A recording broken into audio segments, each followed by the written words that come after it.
Tae au fōua mapu e ai upo manu. Ile soifua o le ekalesia. Sa moa whaapea sa moa uma. Male nei lalolangi. Ai o maia.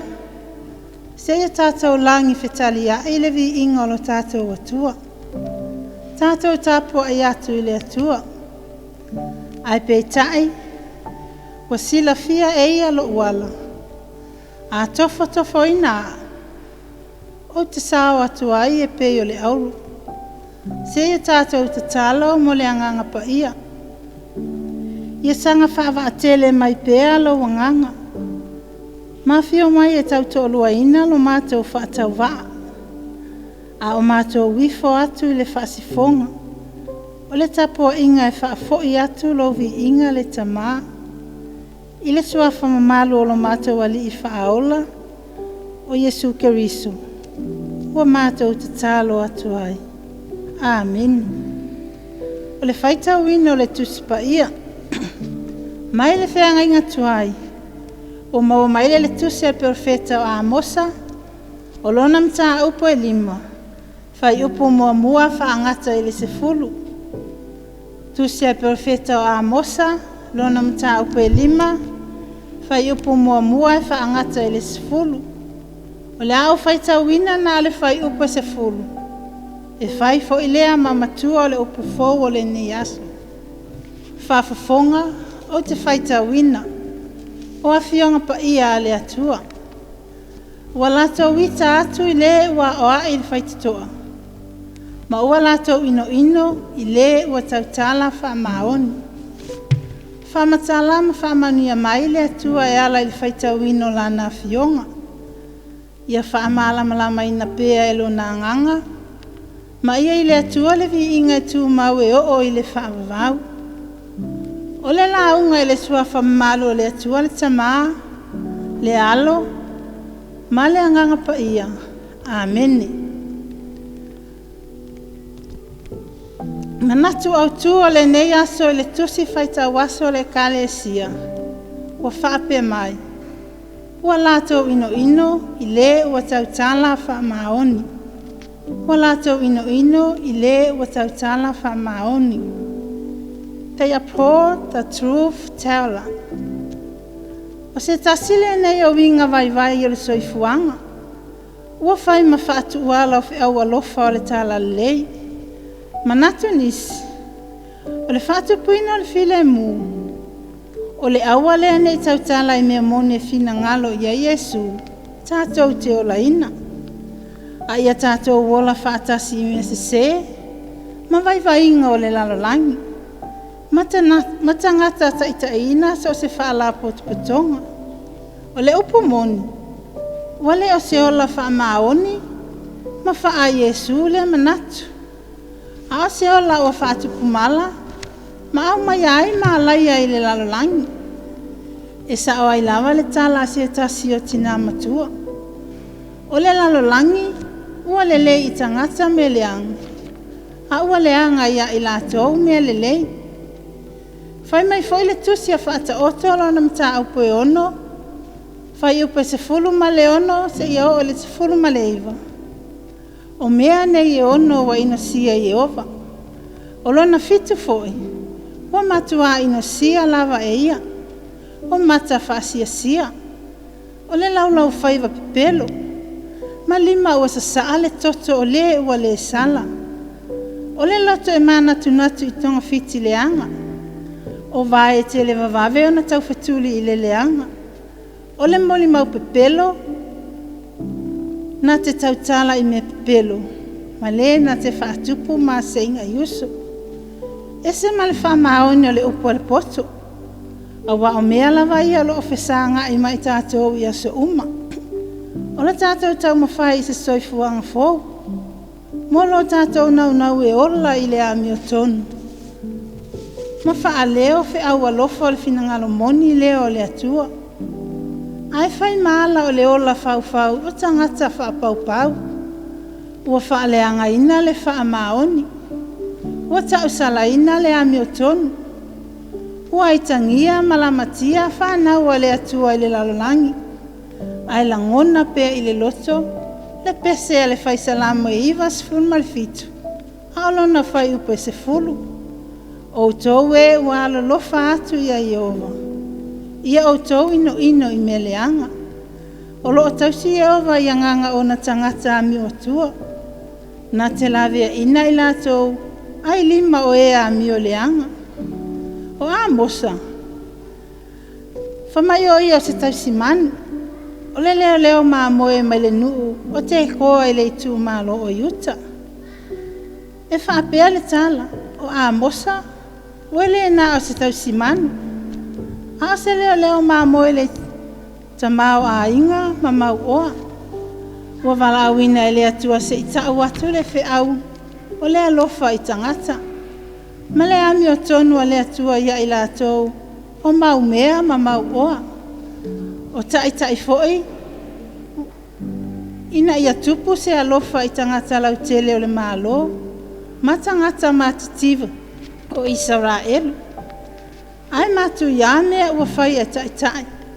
Ma tai inga ua ola ai nei tangata. O le upumoni. Ua le ai se tangata e whaatua atu. E whautua atu i se tala sao. Ua fefe le tangata poto e tautala. I mea ua nailoa. Ua whaatauina i le ario le ami o tonu. Ina ia tautala pio i le whaamasinonga. Ua lātou whau leanga e whaaleanga atu ai. Ie ua tautala whaamaoni. Ua lātou whaatau le tangata mativa i le pea se e vai. Ua mulilulua le tamā, malona tali i le whawhine e toatas. Ioe, se io tātou whaauta i le mafia fia o le angasala. Ua le whaia i aise whautuanga. Ma se tala. Aise a. Le anga ua fefe le tangata i whaasino mia o ia. O lona winga la. Wana o si tangata whaatuatua ma alofa moni le atua. Wana o si auna moni fo i mo le atua. E mawhaiona tautala atu. Ma taa watu. Tusa lava po le apo o ati ngā e o iai. Ioe. O whainga taa ia na whea ngai ma a mosa i le ngaluenga.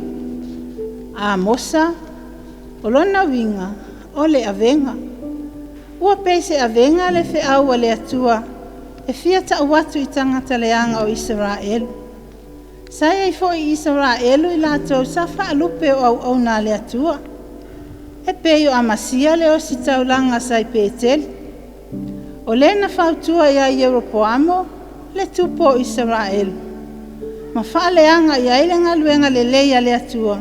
O lo o whaia e a mosa. Ioe. O amasia whai mai le whaalupenga. O le o si taulanga. Ai se awa le tautala i le matautia, o le angasala o loo ia wa ai iai. Musu ina sia mai tangia o ia e tangata, pe a tautala i le mea moni. A tonu sasua malie, ma whaasile e amasia a rio, tupe, matamau a ingo le lalolangi. Ua ngungu ai ma ua le tautala i se wha maoni. Ai amu ia o na po. Saya i peani au na le atua pe yo a mosa. E le a whaina pe a i tangia. Malamatia. Ona olona tautala i le wha maoni. Tautala ina ia ola le whi au alofa. Tautala ina ia liua tangata mai le angasala. I le ola wha mamaina. Tautala ina ia iloa. Yo tātou o langa le mamalu sili ese o le atua le vaaya. Tautala ina ia iloa lo tātou lalo langi. Le matang o fia o le afio anga o le atua i le langi. E mauti noa lava le whaingata. Awa le asawa ina fua i tātou e tangata o le lalo langi. Ai awa fo ina i ngalo le nei. Na whetalai mai lava lo tātou wali o Yesu Keriso. Le tusia mātai aro na mata au pue 5, whai upa se fulu ma le lua. Amu ia e sa waina ona o le ami o tonu. A wai ola tau i le malo o le langi. Amu ia foi o tau pe a upuleanga. Ma whaasa wā i ate o tau. Ma lātou tua ina pepelo o tau i meleanga uma. Ona o a. Ia outou oli ma fia lava. Awa o le langi lo outou tau i e tele. Awa na whaapea o na lātou whaasauā i perofeta. E na mua ia te outou. Sa moa e malau tapua inga i le nei tae au. Ua mana umia i te tonu o la tātou atu nuu. Ni au nai whaaleo ma whaatino le ami o tonu o le atua. Ua mana umia i te tonu o ngaluenga le anganga tutu whaatas. O matanga luenga mo se manuia o Samoa au. Ua mana umia i e kalesia, ni au na ami o tonu, ma lolofa i le atua, i le anganga ma le loto wha maoni. Ua mana umia tele le toi fuata ina o nuu, wha apea foi le toi tapu e ina o a inga i ala wha maoni o le atua. A wha apea na tātou whai, o le a maua a inga, nuu, e kalesia, matunu. O e ua whaamanuia ina i le atua i le lalolangi. Aua ne ingalo. O le aitangia peha i tātou i le lalolangi. Ina ua tātou tau tatala ma le whaamaoni. Le fina ngalo alofa o le atua. Ia tu mau ia te ia le vi inga e whaamavau. Whaamavau lava. Ameni. Se o tātou tatalo. Lolo umai ala umana sili ese le atua e lo mātou tamaa. Ina ia mātou mawai pea le mālosi o le whaatuatua. E tutu mawai ma au na ma le whaamaoni lau o fio. Whawhitai mo le neia so fōu ua e au mai. O le ola ma le mālosi. Whawhitai so sea ala o lo walofa ua mātou maua. Whawhitai sili. O le taulanga pa ia e ala i le soifua Iesu Keriso, lo mātou alii ma lo mātou whaola. Tu mau atu pea i lau afio le vi inga, ma le whaamanu. Whama ngalo i mātou uma i lo walofa, o Samoa ma le lalolangi. O mātou a inga, whanau ma le au kerisiano uma i le lalolangi. A vea le toto pa ia o Iesu Keriso. Tongi o la ina ai i mātou uma. Whaamanuia lo watu nuu i le nei aso mo na whiau. Whaamanuia le tapua inga amatua tausi. E o lava i whanau pepe. Whaamanuia ifo i le lalolangi. Ma au maia mo i mātou lo while mu. O ai lava o pangatia ma mawhatia. Na o lau wafio le mapusanga. Whaamanuia lau e kalesia. O Samoa ma le lalolangi. Whamanuia le au nanga le TV5, ma le ala leo o tāla i atu ai, lau tāla le lei. Whamawhanawhana i e o whanua noa, ma le loi mata malingi. Whamanuia i le nei aso, ma la awasinga uma, o le awhianga i eilo watu nu. Nisi i o a mātou tatalo, ma le tele o manao i whaia pia i eilo fina ngalo alofa. Ona o le suafa mamalo i Iesu Keriso, wa ala tuai la mātou tatalo. Amen.